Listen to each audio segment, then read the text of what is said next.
إن الحمد لله نحمده ونستعينه ونستغفره ونعوذ بالله من شرور أنفسنا وسيئات أعمالنا من يهدي الله فلا مضل له ومن يضلل فلا هادي له وأشهد أن لا إله إلا الله وحده لا شريك له وأشهد أن محمدا عبده ورسوله أما بعد فإن أصدق الكلام كتاب الله وخير الهدي هدي محمد صلى الله عليه وآله وسلم وشر الأمور محدثاتها وكل محدثة بدعة وكل بدعة ضلالة وكل ضلالة في النار. إخواتي الكرام, السلام عليكم ورحمة الله وبركاته. Aujourd'hui on entame un nouveau cours de l'explication du livre en langue française Min Kunuz al-Qur'an al-Karim, parmi les trésors du Saint-Coran, du Cheikh Al-Allama Abdel Muhsin Al-Abbad Al-Badr, Hafizahullah Ta'ala. Donc aujourd'hui, ce sera le verset numéro 133 de Surat Al-Baqarah. Le verset 133 de Surat la vache. يقول الله عز وجل أم كنتم شهداء إذ حضر يعقوب الموت إذ قال لبنيه ما تعبدون من بعدي قالوا نعبد إلهك وإله آبائك إبراهيم وإسماعيل وإسحاق إلها واحدا ونحن له مسلمون. Donc ça c'est le verset 133.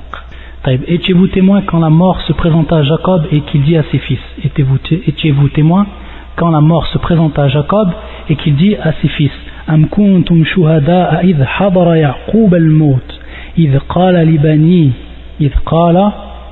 لبنيه ما تعبدون من بعدي. Et donc il leur demanda: qu'adorez-vous après moi? Qu'est-ce que vous allez adorer après moi? Ils répondirent: nous adorerons la divinité et la divinité de tes pères Abraham, Ismaïl et Ishaq, divinité unique et à laquelle nous sommes soumis. Divinité unique et à laquelle nous sommes soumis. Donc ils dirent: قالوا نعبد إلهك وإله آبائك إبراهيم وإسماعيل وإسحاق إلها واحدا ونحن له مسلمون. يقول الشيخ رحمه الله وحفظه الله: ذكر الله في هذه الآية إسماعيل من آباء يعقوب وهو عمه. طيب. Donc maintenant, si on reprend maintenant le verset, on va essayer de le comprendre. Donc au niveau de la traduction, comme on l'a dit, c'est celle-là: étiez-vous témoin quand la mort se présenta à Jacob et qu'il dit à ses fils, إذ قال لبنيه. Ensuite donc ils vont répondre. Et dans la suite du verset, pour savoir un petit peu la relation filiale, ou on va dire la relation parentale qu'il y a entre eux, il faut savoir en fait que Yaqub Jaddu Ibrahim, c'est-à-dire que Yaqub, son grand-père c'est Ibrahim. Donc le grand-père de Yaqub c'est Ibrahim. Taïb, donc Ibrahim c'est le grand-père de Yaqub. Ibrahim c'est le grand-père de Yaqub. Yaqub Jaddu Ibrahim. Ça c'est la première chose. Ensuite il y a Ishaq. Et Ishaq bien sûr c'est le fils de Ibrahim. Ishaq c'est le fils de Ibrahim. Et Ismaïl c'est le frère de Ishaq. Ismaïl c'est le frère de Ishaq. Donc en revenant maintenant par rapport à Yaqub ou à Ismaïl, يقول الشيخ ذكر الله في هذه الآية إسماعيل من آباء يعقوب. C'est-à-dire que Ismaïl fait partie des pères de qui? De Yaqub. Il fait partie des pères de Yaqub. ذكر في هذه الآية إسماعيل من آباء يعقوب وهو عمه. Et en fait c'est son oncle. Donc au niveau de la langue arabe, il faut faire une différence. Lorsqu'on dit al-ammu ou al-khalu, ou on dit al-ammatu ou al-khalatu, il faut faire une différence. Il y a une différence à faire entre ces... Nous ici en fait en langue française, lorsqu'on dit l'oncle c'est général, c'est-à-dire que l'oncle ça peut être le frère de la mère, ou ça peut être le frère de qui? Du père. On ne fait pas de différence lorsqu'on dit le terme oncle et lorsqu'on le traduit nous par oncle. Il faut savoir qu'au niveau de la langue arabe, il y a une différence que l'on fait. Il y a une différence à faire entre ces deux types de personnes. Donc c'est-à-dire que le frère du père c'est al-am. Donc c'est l'oncle. Mais on voit qu'on le traduit par un terme bien précis au niveau de la langue arabe, c'est al-am. Ça c'est le frère du père. Par contre le frère de la mère c'est al-khal. Le frère de la mère c'est al-khal. Donc on voit il y a une différence. Et pourtant nous en langue française on va également dire, pour ce qui est du frère de la mère, on va dire c'est notre oncle. Comme le frère du père, c'est notre oncle également. Mais au niveau de la langue arabe, il y a une différence. Donc al-am, c'est le frère du père. Wal-khal, c'est le frère de la mère. Taïb. Comme on dit al-amma, c'est la sœur, bien sûr, du père. Wal-khala, c'est la sœur de la mère. Donc ça, c'est la première différence qu'il y a à faire au niveau de la langue arabe. Donc on voit que la langue arabe, par rapport à cela, est plus précise.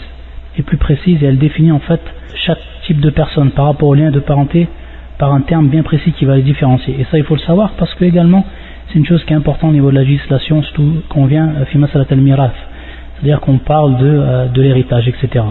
Donc, pour revenir au verset, il a été cité Ibrahim, wa Ismaïl, wa Ishaq. Taïb. Et donc, on a dit que parmi, lorsqu'on dit bien Ba'ika, wa ilaha abaika, donc al-aba, aussi c'est quelque chose qu'il faut savoir, lorsqu'on dit al-aba, ça veut vouloir dire aussi al-jad, c'est-à-dire le père et le grand-père. Donc, Abba, ils l'ont traduit au niveau de la langue française, bien sûr, par les pères. Mais lorsqu'on dit l'Abba, ça veut également dire al-ajdad, c'est-à-dire ça veut aussi dire les grands-pères. Donc, lorsqu'on dit al-Abba, et qui est le pluriel de al-Ab, al-Aba'u, qui est le pluriel de Ab, ça veut dire également les grands-pères, et l'arrière-grand-père, etc. C'est-à-dire, c'est-à-dire à partir du père, c'est-à-dire tout ce qui est au-dessus. C'est-à-dire le père du père, le père du père, etc. Tout ceci, on les appelle al-aba. Comme on peut les appeler aussi, ce qui est au-dessus du père, al-ajdad. Al-ajdad, qui est le pluriel bien sûr de jad, et qui est le grand-père. Donc tout ça, c'est des termes qu'il faut savoir au niveau de la langue arabe, c'est important pour comprendre le Coran. Et ici, on en voit l'exemple. Donc les enfants de Yaqub, ils ont dit, nous allons adorer, ils disent exactement, nous adorons ta divinité, la divinité de tes pères, on dit des pères de Yaqub. Des pères de Yaqub. Et parmi les pères de Yaqub, bien sûr, il y a Ibrahim. Et Ibrahim ici, on voit que c'est son grand-père. C'est pour ça que dans le terme al-Aba, il est compris le grand-père également, comme on l'a expliqué. Donc Ibrahim, c'est donc le grand-père de Yaqub. Yaqub, Jaddou wa Ibrahim. Taïb. Pour ce qui est de Ishaq, bien sûr, c'est son père, Ishaq. C'est-à-dire que Ishaq est le père de Yaqub. Et Ishaq, bien sûr, est le fils de qui? De Ibrahim. Et Ismaïl est le frère de Ishaq.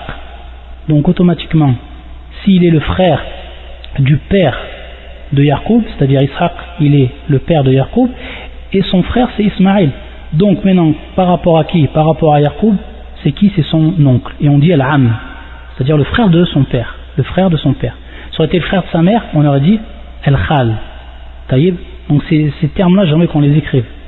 Al-am, al-khal, al-aba qui est le pluriel de al-ab, al-ajdad qui est le pluriel de jad, pour qu'on comprenne tous ces termes-là. Et ça nous permet d'avancer au niveau de la langue arabe. Ça nous permet ensuite de comprendre le Coran, de comprendre les significations des versets coraniques, de comprendre aussi la législation. Parce que comme je vous ai dit, chaque terme il a une signification qui est bien précise, et que lorsqu'on traduit, cela n'apparaît pas. Lorsqu'on traduit, cela n'apparaît pas, bien sûr. Comme l'exemple de l'oncle. Donc il a cité dans le Coran ici, il est cité Ismaïl, et Ismaïl donc ne fait pas partie, ne rentre pas en fait dans les pères, c'est-à-dire al-aba de qui? De Yaqub, Ismaïl. Pourquoi? Parce que c'est son oncle, et l'oncle ne fait pas partie bien sûr qui vient dans le terme al-aba. Lorsqu'on dit al-aba, comme je vous dis, c'est le père, ensuite le père du père, et jusqu'en remonte, tout ça s'appelle al-aba au niveau de la langue arabe. Et on dit également, pour ce qui est au-dessus du père, al-ajdad. Donc maintenant, comment on interprète? Comment on va interpréter le Coran, et comment on va comprendre maintenant le Coran, sachant que Ismaïl ne fait pas partie des pères de Yaqub, alors que ici il est cité parmi les pères dans le verset coranique. يقول ابن كثير وهذا من باب التغريب لأن إسماعيل عمه قال النحاس والعرب تسمي العم أبا نقله القرطبي. طيب. Qu'est-ce que ça veut dire ce terme, at-taghrib? يقول ابن كثير هذا من باب التغريب. At-taghrib en fait c'est un procédé qui est même employé dans la langue française. Lorsque maintenant on dit les femmes et les hommes sont partis au champ. Taïb, les femmes et les hommes sont partis au champ. Lorsqu'on va maintenant accorder le participe, et si on a accordé d'autres choses, on va les accorder au masculin. Alors que dans le texte, ou dans cette phrase-là, on a la présence du féminin et du masculin. Et en fait, qu'est-ce qui va l'emporter sur le féminin au niveau de la règle de la langue française? Ça va être le masculin. C'est-à-dire que tous les accords qui vont venir ensuite lorsqu'il est cité un masculin et un féminin, ou des masculins ou des féminins, comme le cas qu'on a dit, les femmes et les hommes, automatiquement ce qui va l'emporter, ce qui va prendre le dessus, et c'est ce que veut dire exactement le terme tarlib, at-tarlibu bil-ghayn, du verbe ralaba, qui est du verbe ralaba. Qu'est-ce que ça veut dire? Ça veut dire donc l'emporter. Et c'est ce qui arrive dans ce procédé qui est utilisé dans la langue française, c'est-à-dire que l'homme ou le masculin va l'emporter sur le féminin lorsqu'on s'y réunit par rapport à l'accord, bien sûr, par rapport à l'accord du participe passé, par rapport à l'accord du verbe, etc. Tout ce qui va venir ensuite après. Ici, c'est pareil en fait par rapport à la langue arabe, c'est pareil dans la langue arabe. Et le terme ici qu'il emploie le cheikh at-Targhib, c'est pour nous dire en fait que Ibrahim ou Ishaq c'est le père, Ibrahim c'est le grand-père, et Ismaïl c'est l'oncle. Donc en fait l'oncle il va rentrer dans les pères min bab at-Targhib, c'est-à-dire que vu qu'il y a deux, ce qu'on appelle Abba, il y en a deux, Ibrahim qui est le Al-Jad et Ishaq qui est le père, il y en a deux, alors que Ismaïl qui est l'oncle, il y en a un, donc les deux vont l'emporter sur Ismaïl, entre parenthèses bien sûr, on va dire en fait le terme Al-Abba, et qui va comprendre également Ismaïl, mais qui est min bab at-Targhib, c'est-à-dire qu'Ismaïl en réalité n'est pas bien sûr, ne fait pas partie des pères de Yaqub, mais il fait partie de qui? Il est en fait son oncle. Et donc Al-Nahas, qui est un des grands savants, il nous explique donc que les Arabes de façon générale, c'est courant et c'est utilisé dans leur langue, ils appellent Al-Am, qui est donc le frère du père, ils l'appellent le père également, ils l'appellent le père. Donc ça c'est également chez les Arabes quelque chose qui est utilisé. C'est-à-dire qu'il dit Abu Fulan, il veut vouloir dire en fait, il peut vouloir dire son oncle. Ça c'est utilisé dans la langue des Arabes. Mais ici, comme nous explique le shir, c'est min bab at-Targhib.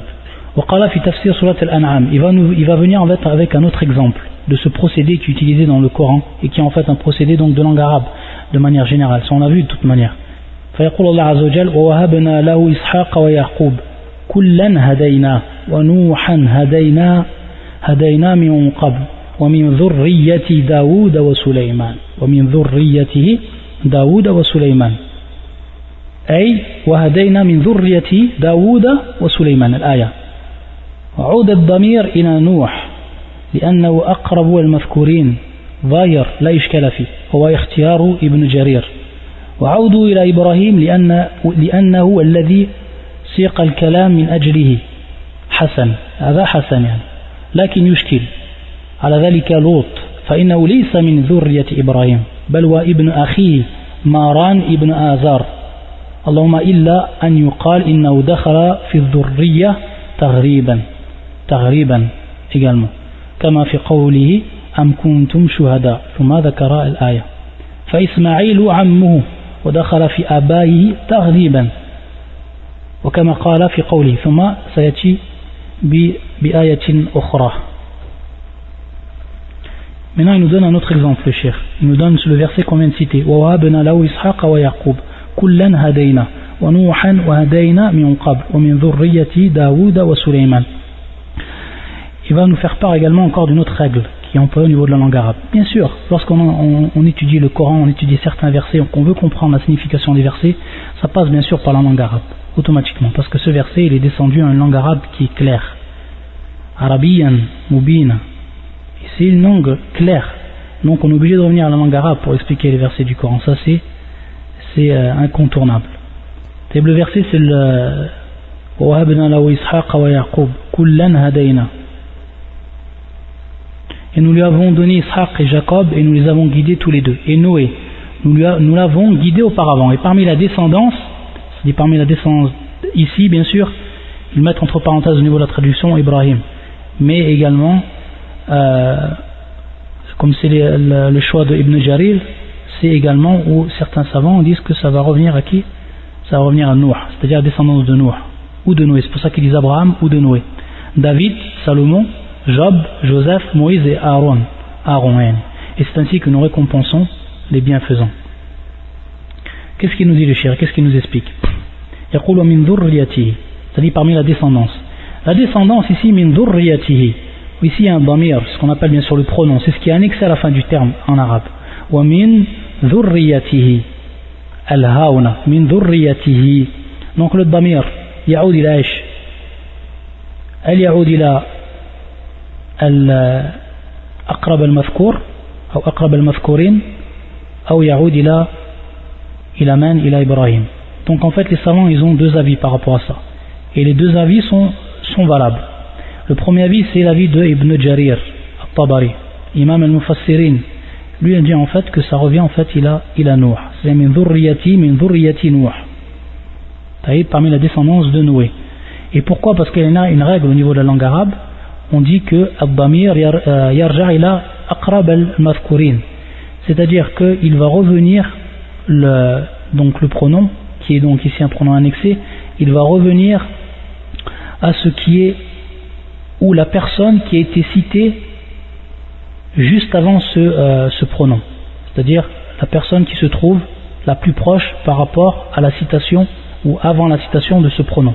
Et c'est qu'ici la personne qui est la plus proche c'est bien sûr Nuh, c'est bien sûr Nuh, comme on l'a vu dans le verset wa nuhan hadayna min qabl min dhurriyyatihi Daoud wa Sulaiman, suite du verset, ensuite la suite du verset al-ayat. Donc pour ce qui est de Nuh ça pose pas de problème. Pourquoi?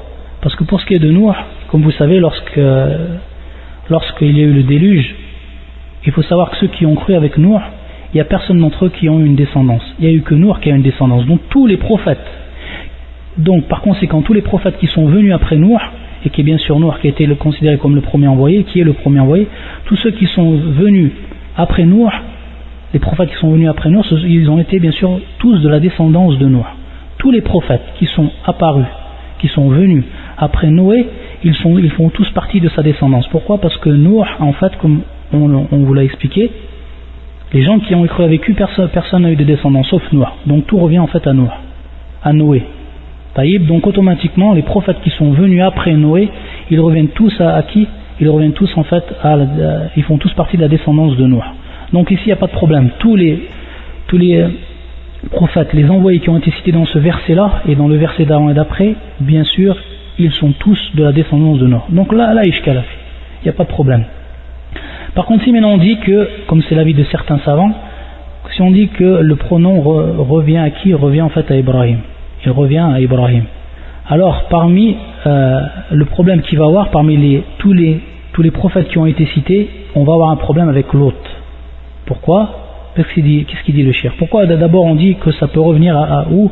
Certains savants ont dit que ça revient à Ibrahim. Pourquoi? Parce qu'en fait le verset il a été cité par rapport à Ibrahim. Et il a été exposé le verset par rapport à Ibrahim. Taïb. Donc c'est pour ça que certains savants ont dit que le pronom ici va revenir à Ibrahim. Mais si on dit cette parole-là, on va avoir un problème. C'est-à-dire que maintenant on a le prophète qui est l'hôte. Il ne fait pas partie de la descendance d'Ibrahim, contrairement aux autres prophètes.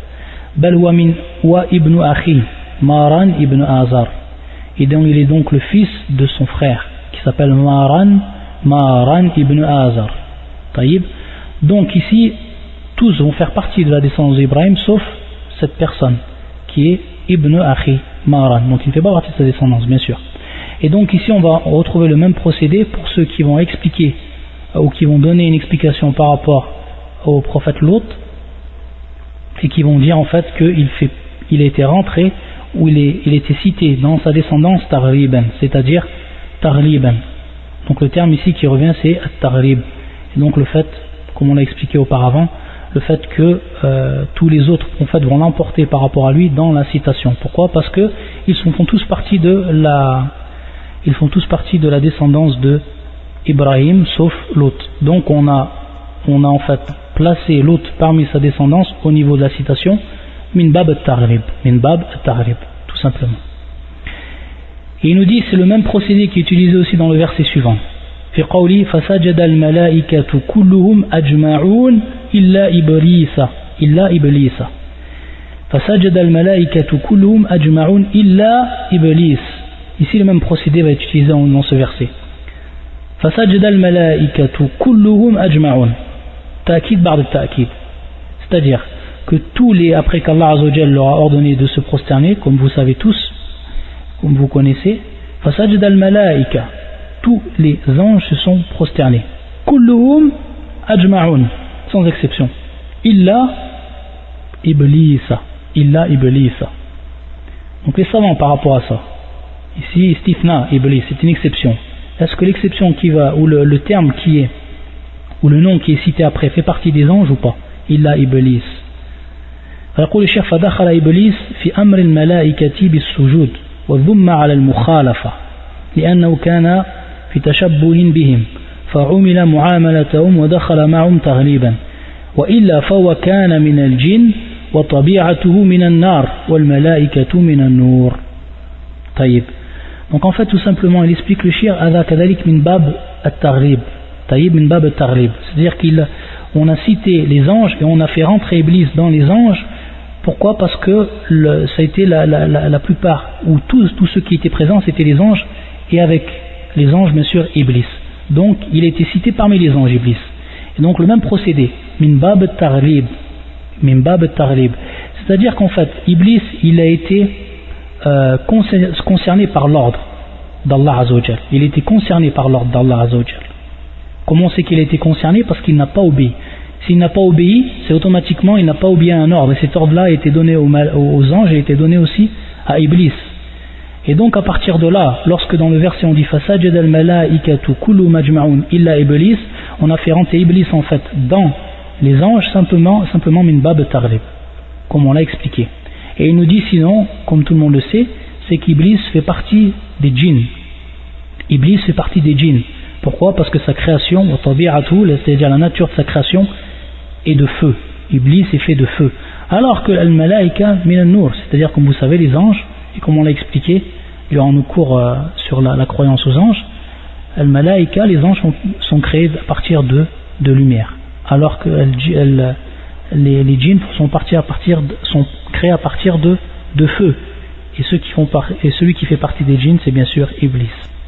ثم يقول الشيخ وفي كتاب المراسيل لأبي داود قول المطلب ابن عبد الله ابن حنطاب ومن التابعين العم في كتاب الله عز وجل والد ولعله أراد بقوله في كتاب الله ما جاء في هذه الآية من ذكر إسماعيل في آباء يعقوب. وأورد الشيخ الألباني رحمه الله في السلسلة الصحيحة رقم الحديث 1041 العم والد مرفوعا عند الطبراني بإسناد فيه ضعف وآخر مرسلا عند سعيد بن منصور وثالثا عند ابن وهاب في الجامع مرسلا أو معضلا. وفي الصحيح مسلم أن النبي صلى الله عليه وسلم قال في عمه العباس يا عمر أما شعرت أن عم الرجل سنو أبيه طيب. Donc le cheikh tout simplement maintenant il va expliquer par rapport à ce verset là. Il rapporte une parole d'un des tabi'in, un des disciples des compagnons, qui dit al-ammu fi kitabillah walid, c'est-à-dire l'oncle dans le livre d'Allah Azzawajal et le père. L'oncle dans le livre d'Allah Azzawajal et le père. Et le cheikh en fait il dit que la'allahu, c'est-à-dire que ce qui est probable, c'est voulu dire par cela fi kitabillah, le verset qu'on vient d'étudier, le verset 133. Tout simplement parce que Ismaïl a été cité parmi les pères de Yaqub, alors qu'il ne fait pas partie, qu'il n'est pas son père, il n'est pas non plus son grand-père, et ce qui est au-dessus, mais il est tout simplement le frère de son père, donc Ammou, qui est bien sûr son oncle. Et il nous dit que Cheikh Al-Albani, il est venu dans son livre intitulé Silsilat al-Sahiha, il est venu en fait avec certains hadiths qui disent que Al-Amm Walid, c'est-à-dire que l'oncle est père. L'oncle est considéré comme père, ou on peut dire qu'il est comme père. Marfou'an, c'est-à-dire, lorsqu'on dit Marfou'an, bien sûr, c'est élevé au prophète, c'est-à-dire une parole du prophète, mais dans l'isnad, dans la chaîne de transmission, il y a une chaîne de transmission en fait qui comprend une faiblesse, donc qui ne peut être validée, et dont on ne peut dire que c'est la parole du prophète. Et ensuite, il a cité d'autres chaînes de transmission, une qui est mursalan, et comme on l'a dit, on a déjà expliqué qu'est-ce qu'était al-mursal, wa kadhalik al-mu'bal. ثم يقول في صحيح مسلم أن النبي صلى الله عليه وسلم قال في عمي العباس يا عمر أما شعرت أن عم الرجل سنو أبيه. C'est-à-dire que le prophète صلى الله عليه وسلم, il a dit à propos de son oncle qui est Al-Abbas. Il a dit à propos de Al-Abbas, il a dit Ya Omar. Donc il parle à Omar, le prophète sallallahu alayhi wa sallam. Et ça c'est bien sûr dans l'authentique de Muslim. ne ressens-tu pas, ama sha'art, ne ressens-tu pas que l'oncle de l'homme, donc ici amma rajul, l'oncle de l'homme, donc le frère du père, sinu abihi, c'est-à-dire sinu bima'na mithlu abihi, kama qala l'imam an-Nawawi, bima'na mithlu abihi, c'est-à-dire il est comme son père, il est égal à son père ou il est comme son père, l'oncle de l'homme est comme son père, sinu abihi bis-sin, mithlu abihi yani. ويقول الإمام النووي فيه تعظيم حق العام, c'est-à-dire ici qu'il est mis en valeur le droit que l'homme a envers son oncle, ou que la femme que soit l'homme ou la femme ont envers leur oncle, al-am.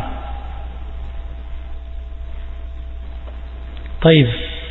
Maintenant on va passer en fait au verset suivant qu'il a expliqué le shir, et c'est le verset 143 fois. C'est le verset 143. طيب. Donc le verset c'est le suivant. يقول الله عز وجل وما جعلنا القبلة التي كنت عليها إلا لنعلم من يتبع الرسول ممن ينقلب على عقبيه. Surat Al-Baqarah. Et le verset 143. يقول الشيخ علم الله تعالى محيط بكل شيء ولا يخفى عليه خافية في الأرض ولا في السماء ولا يتجدد له علم بشيء لم يكن عالما به في الأزل. قال الله عز وجل إنما إلهكم الله الذي لا إله إلا هو وسع كل شيء علما. وقال لتعلموا أن الله على كل شيء قدير وأن الله قد أحاط بكل شيء علما.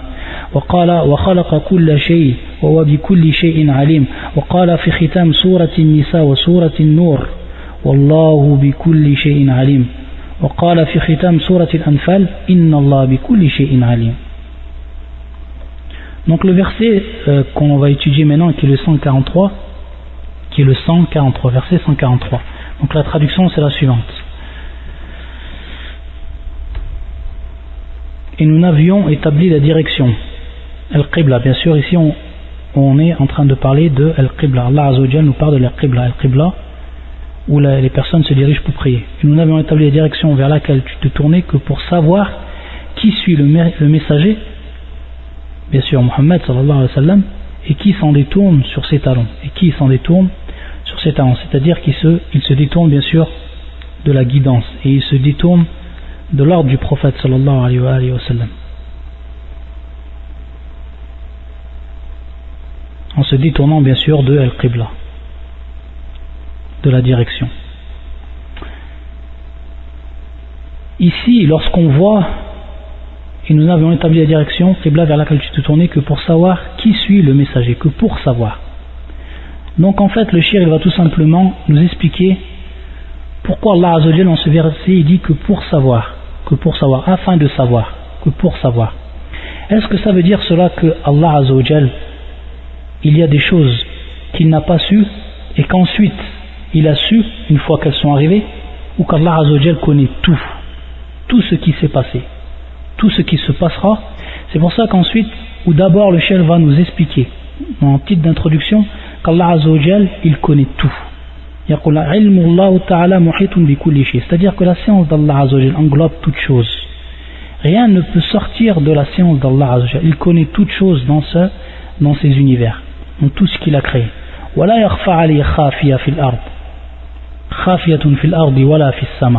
C'est-à-dire que rien ne peut échapper à Allah Azza wa Jalla. Rien, ce fut de point d'un atome, ne peut échapper à Allah Azza wa Jalla, que ce soit sur la terre ou que ce soit dans les cieux.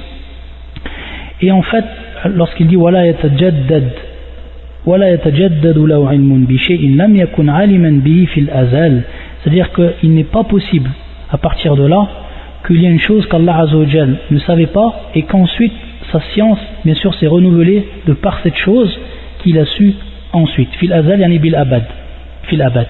قال الله عز وجل إنما إلهكم الله الذي لا إله إلا هو وسع كل شيء علما. Donc maintenant il va nous apporter les preuves de cela, que la science d'Allah est une science qui est absolue, qu'il sait tout ce qui se passera, qu'il sait tout ce qui se passera, qu'il sait tout ce qui s'est passé. Et ça fait partie de la croyance des gens de la sunna et du consensus, qui yuthbitun hadhihi sifa, c'est-à-dire ils attestent cet attribut qui est l'attribut d'Allah Azza wa Jal et qui est la science, et que cette science-là, kamil, c'est-à-dire que c'est une science qui est complète, c'est une science qui est complète et qui ne contient aucun défaut. Si on aurait dit que cette science-là est une science qui n'est pas complète, alors ça n'aurait pu être dans le droit d'Allah Azza wa Jal. Ça n'aurait pu être dans le droit d'Allah Azza wa Jal. C'est pour ça qu'Allah yaqul fi hadhihi al-aya wasi'a kulla shay'in ilma. Wasi'a kulla shay'in ilma. C'est-à-dire en vérité votre seule divinité est Allah, en dehors de qui il n'y a point d'autre divinité qui mérite l'adoration. De sa science, il embrasse tout. C'est-à-dire que toute chose, wasi'a kulla shay'in ilma, toute chose Allah Azza wa Jal connaît. Et ensuite yaqul wa qala لتعلموا أن الله على كل شيء قدير وأن الله قد أحاط بكل شيء علما, afin que vous sachiez qu'Allah est en vérité omnipotent et qu'Allah a embrassé toute chose de son savoir, de sa science. وخلق كل شيء وهو بكل شيء عليم, c'est-à-dire qu'Allah Azza wa Jal وخلق كل شيء, il a créé Allah Azza wa Jal toute chose.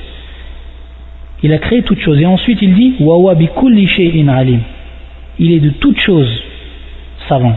Donc il a créé toute chose, il est de toute chose savant. Donc toute chose qui est créée, Allah Azza wa Jal a science de cela, que ce soit dans le futur, que ce soit dans le passé, que ce soit dans le présent. Non. C'est pour ça qu'il a dit à la fin de plusieurs sourates, comme sourate les femmes, sourate la lumière, An-Nur, Wallahu bi kulli shay'in alim. C'est-à-dire qu'Allah Azza wa Jal est de toute chose savant. وقال في ختام سورة الأنفال كذلك, à la fin de sourate Al-Anfal, le butin, Inna Allah bi kulli shay'in alim. Inna Allah bi kulli shay'in alim, et Allah Azza wa Jal est de toute chose savant. Donc maintenant, comme on va comprendre ce verset-là, lina'lama, afin que nous sachions. Donc dans le verset وَمَا جَعَلْنَا الْقِبْلَةَ الَّتِي كُنْتَ عَلَيْهَا إِلَّا لِنَعْلَمَ, jusqu'à que nous sachions, jusqu'à que nous ayons savoir, sachons quoi, مَنْ يَتَّبِعُ الرَّسُولِ, celui qui suit le prophète sallallahu alayhi wa sallam, et celui qui en fait qui s'en retourne, c'est-à-dire celui qui va se détourner de cela. Yanqalib ala aqibay, ou mimman yanqalib ala aqibay, c'est-à-dire celui qui ne va pas suivre le prophète sallallahu alayhi wa sallam. Donc pourquoi ici illa li na'lam, afin que nous sachions. On pourrait comprendre, ce qu'on pourrait comprendre en fait, c'est qu'Allah Azza wa Jal ici ne savait pas, donc qu'il a fait cette épreuve afin qu'il sache. C'est ce qu'on pourrait comprendre. Mais bien sûr, lorsqu'on explique le tribut d'Allah Azza wa Jal, il est strictement impossible. Adam Mumtani', ça c'est strictement impossible que l'on comprenne cette parole-là. Donc comment on va comprendre ce verset? Sachant qu'Allah Azza wa Jal, il a une science qui est absolue, comme on vient de l'expliquer, à travers les versets qui ont été exposés. وَأَمَّا مَا جَاءَ فِي هَذِهِ الْآيَةِ وَنَظَائِرِهَا مثل قوله تعالى وَمَا كَانَ لَهُ عَلَيْهِمْ مِنْ سُلْطَانٍ إِلَّا لِنَعْلَمَ مَنْ يُؤْمِنُ بِالْآخِرَةِ ممن هو منها في شك. وقوله ليعلم أن قد أبلغوا رسالة ربهم, وقوله وما أصابكم يوم التقى الجمعان بإذن الله وما أصابكم يوم التقى الجمعان بإذن الله وليعلم المؤمنين وليعلم الذين نافقوا. آل عمران. طيب. وقوله وليعلم الله ما ينصره ورسوله بالغيب وليعلم الله من ينصره ورسوله بالغيب. Donc on voit que dans tous ces versets وليعلم ولنعلم طيب, donc ça c'est afin que nous sachions, c'est en fait le terme qui est pris dans tous ces versets là. Donc on voit que ces versets là qui ont été cités, parmi ceux qui ont été cités, donc comme fit Surat Saba qui est le verset 21, et pourtant ils n'avaient sur eux aucun pouvoir si ce n'est que nous voulions distinguer celui qui croyait en l'au-delà et celui qui doutait. Regardez bien, si ce n'est que nous voulions distinguer. Yani, bien sûr le terme à chaque fois qui est employé au niveau de la langue arabe c'est lina'lam ou liya'lam. Ici c'est lina'lama, exactement comme le verbe qui est employé, illa lina'lama man yattabi'u ar-rasul. Taïb, ça c'est fi surat Saba. Kadalik fi surat al-Jinn, le verset 28.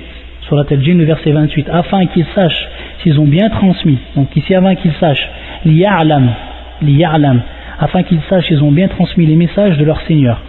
Ensuite, le prochain verset qu'il a cité, c'est le verset 166 de Surat Al-Imran. Et tout ce que vous avez subi le jour où les deux troupes se rencontrèrent, c'est par permission d'Allah.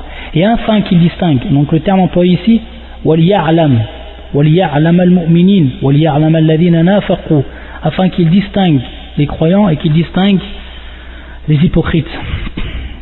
وكذلك dans le verset Al-Hadid, le verset le fer, ou arfan la sourate fi sourate Al-Hadid, dans la sourate le fer, qui est le verset 25, pareil. Et pour qu'Allah reconnaisse qui dans l'invisible défendra sa cause est celle de ses messagers. Et celle de ses messagers. وَلِيَعْلَمَ اللَّهُ مَنْ يَنْصُرُهُ وَرُسُولَهُ بِالْغَيْبِ. Donc tout ça, encore le terme ici, لِيَعْلَمَ. Donc comme le cheikh va nous expliquer, فَلَيْسَ الْمُرَادْ مِنْ هَذِهِ الْآيَةِ أَنَّ اللَّهَ تَعَالَى يحصل له علم بشيء لم يكن عالما به في الأزل، وإنما المراد حصول العلم الذي يظهر للناس ويترتب عليه ثواب أو عقاب، الثواب أو العقاب.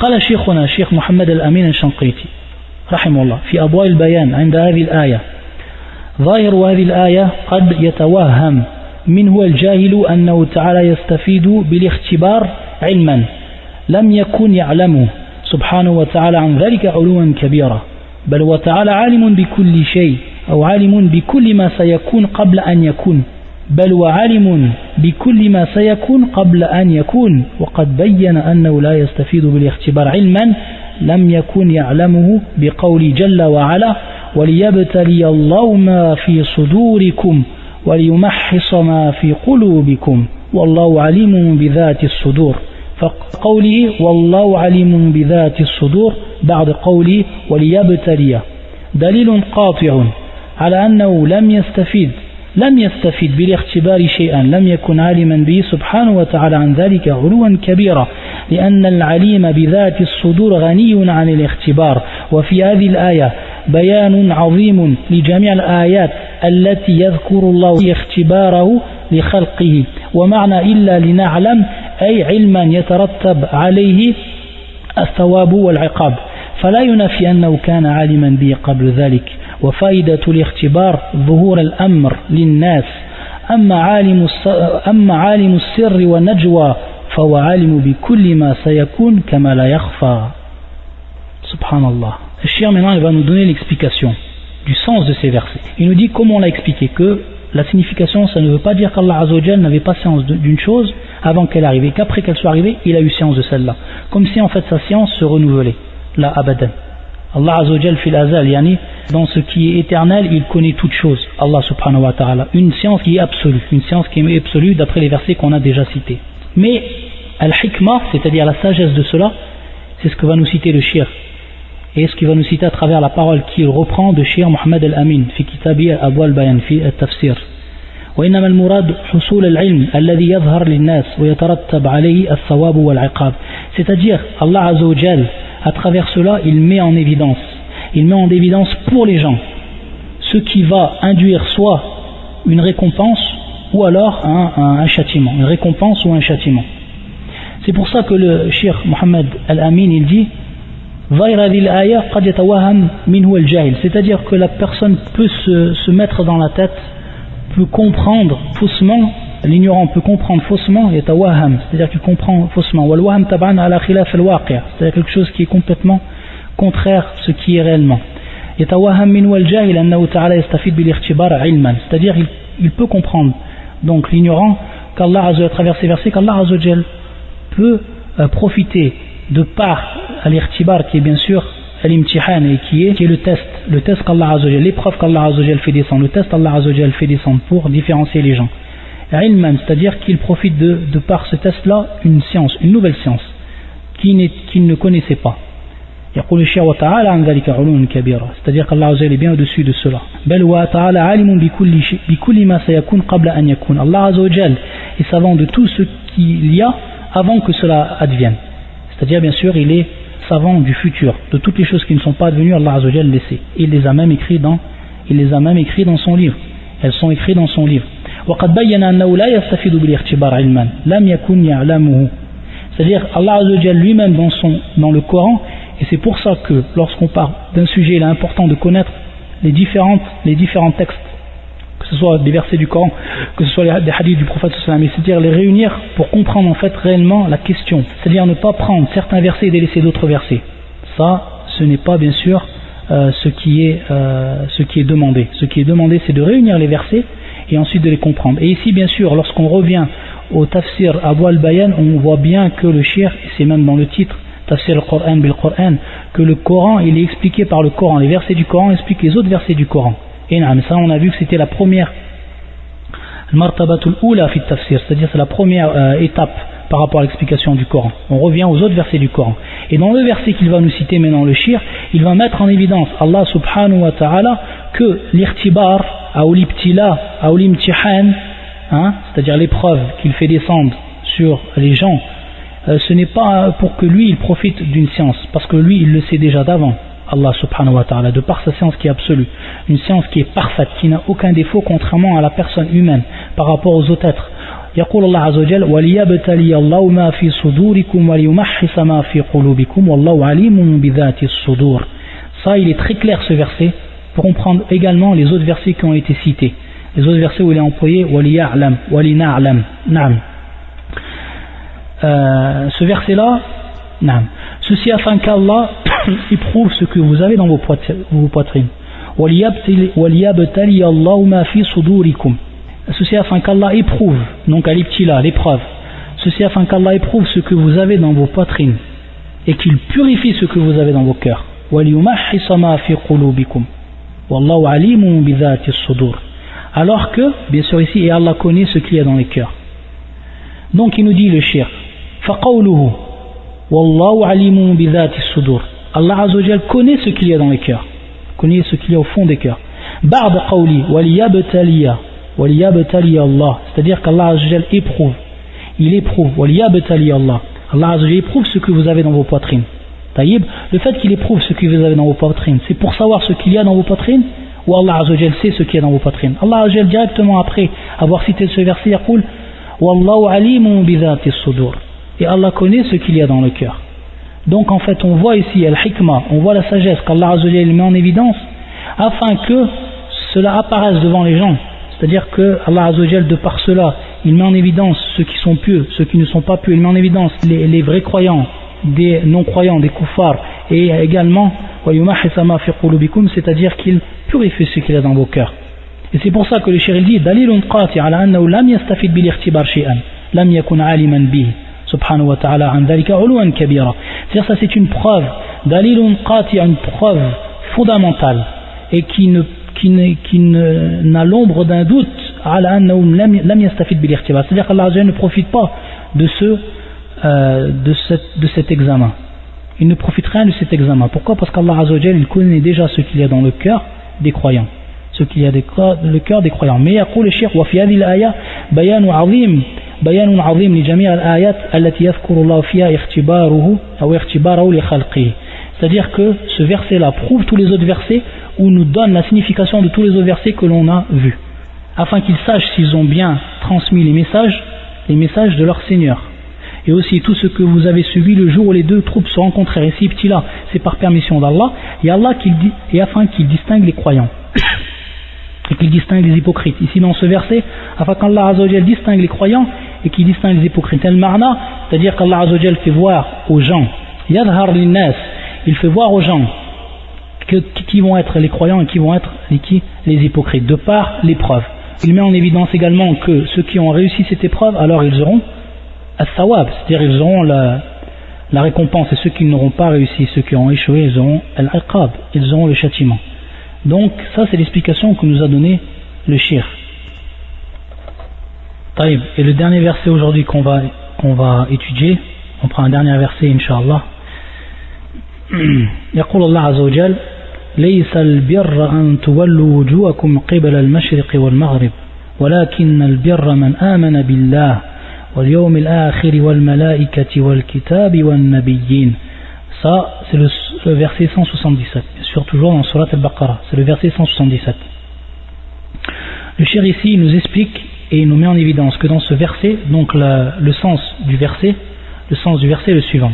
177, la bonté pieuse ne consiste pas à tourner vos visages vers le levant ou le couchant. Mais la bonté pieuse est de croire en Allah, au jour dernier, aux anges, aux livres et aux prophètes.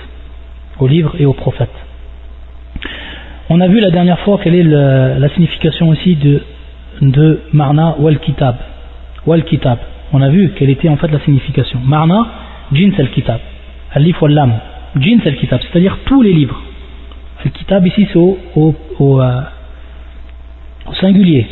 Mais ça veut dire en fait tous les livres qu'Allah Azza wa Jalla a fait descendre. Donc, Marna wal Kutub. Marna wal Kutub, ça c'est la signification. Wal Kutub. Al-Kitab ici, Jins al-Kitab. C'est le jar. Le jar. Donc, ça englobe tous les livres. Ça on l'a déjà expliqué dans les premiers cours.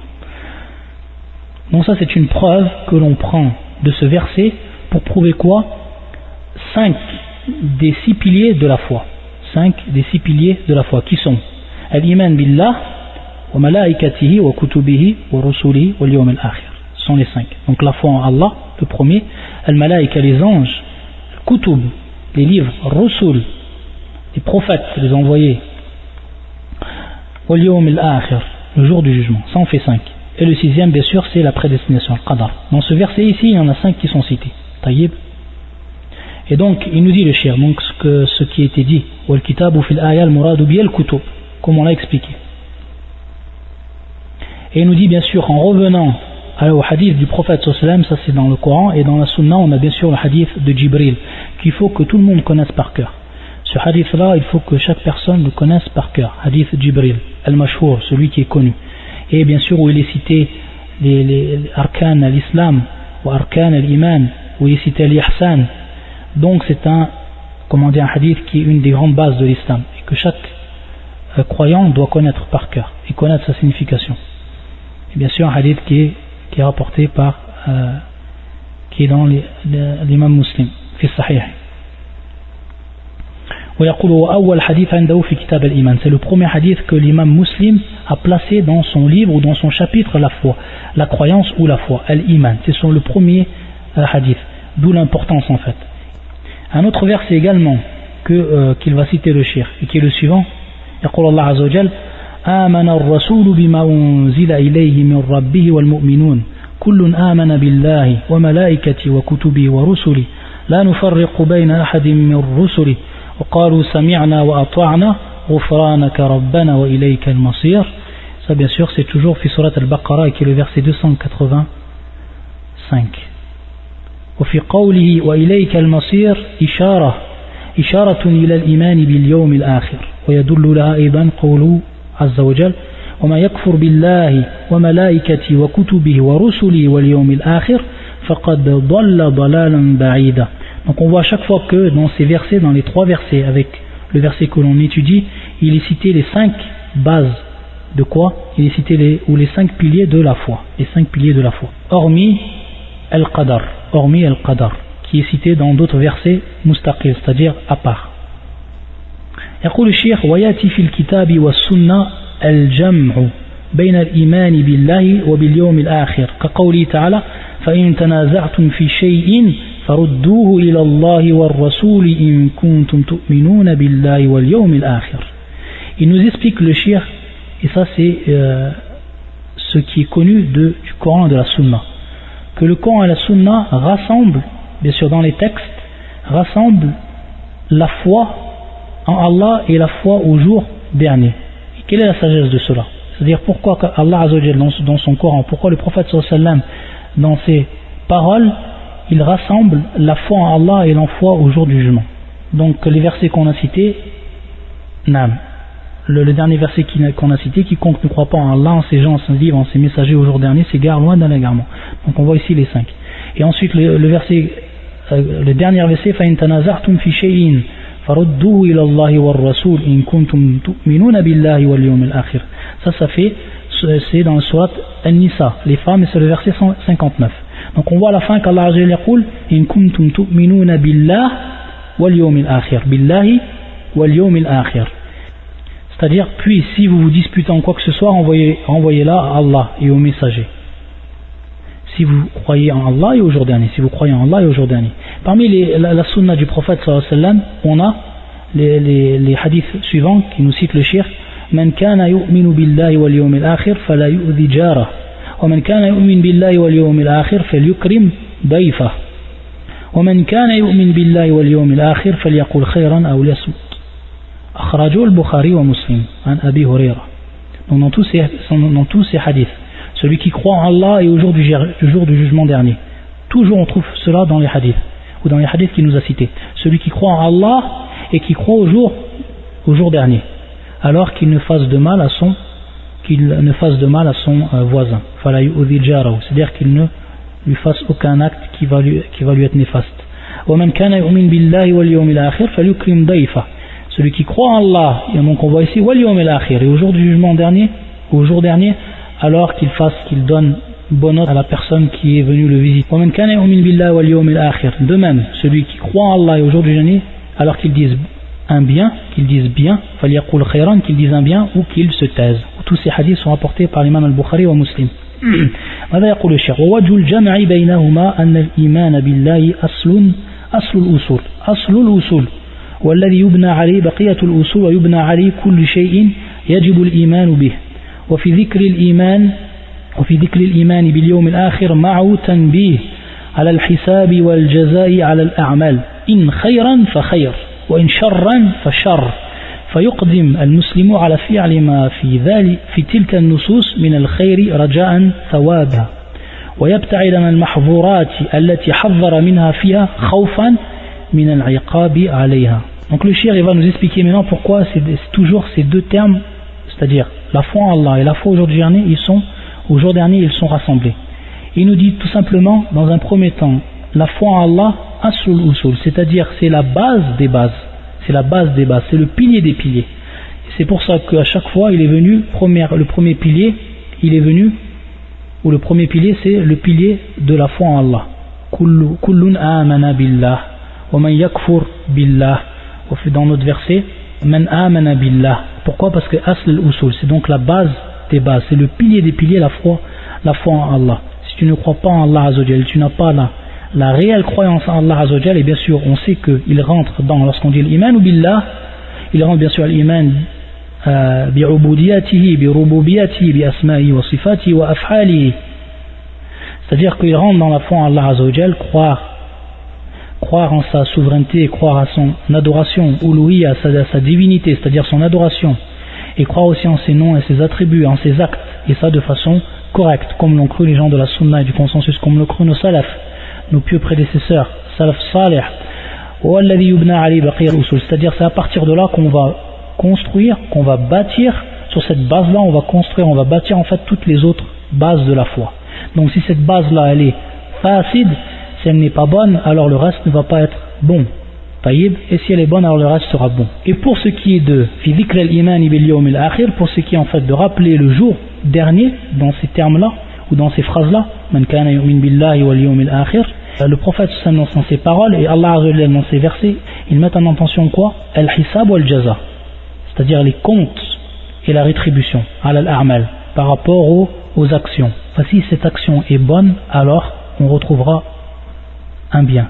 Et si cette action est mauvaise, alors on retrouvera un mal. Donc c'est pour ça que ici al-hath, c'est-à-dire qu'on incite à travers cela le musulman à faire le bien. Raja'an thawabahu, c'est-à-dire afin qu'il espère, il doit espérer. C'est-à-dire lorsqu'il fait cela, il doit espérer la récompense.